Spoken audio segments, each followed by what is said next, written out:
১,১৩,০৯২ কোটি টাকা ব্যয়ে পাবনার রূপপুরে পারমাণবিক বিদ্যুৎ কেন্দ্র নির্মাণের যে বিশাল কর্মযজ্ঞ চলছে তা বাস্তবায়নে আরও ২৫,৭৫৯ কোটি টাকা ব্যয় বাড়ালো অন্তর্বর্তীকালীন সরকার।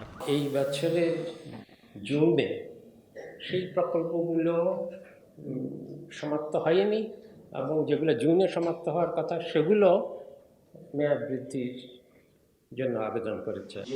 দায়িত্ব গ্রহণের শুরু থেকেই প্রকল্প ব্যয় কমাতে মরিয়া বর্তমান সরকার কেন আগের সরকারের নেওয়া প্রকল্পে ব্যয় বাড়ালো? রোববার দুপুরে একনেক সভা শেষে সাংবাদিকদের সেই ব্যাখ্যা দেন পরিকল্পনা উপদেষ্টা। ব্যয় অনেক বেড়ে গেছে। তার মূল অংশ তো হলো প্রকল্প ঋণ রাশিয়া থেকে, সেটা টাকার অঙ্কে অনেক বড় মনে হচ্ছে বেড়েছে, কিন্তু ডলারের অঙ্কে এটা একদমই আগে যা ছিল তাই আছে। উপদেষ্টা জানান, উত্তরবঙ্গে স্বাস্থ্যসেবা পরিধি বাড়াতে ২,৪৫৯ কোটি ৩৫ লাখ টাকা ব্যয়ে নীলফামারীতে নির্মাণ করা হচ্ছে ১,০০০ শয্যার বাংলাদেশ চীন মৈত্রী জেনারেল হাসপাতাল। নীলফামারীতে হলো একদম পুরো যেটা হলো মংগা এলাকা, রংপুর এলাকা, এই জায়গা।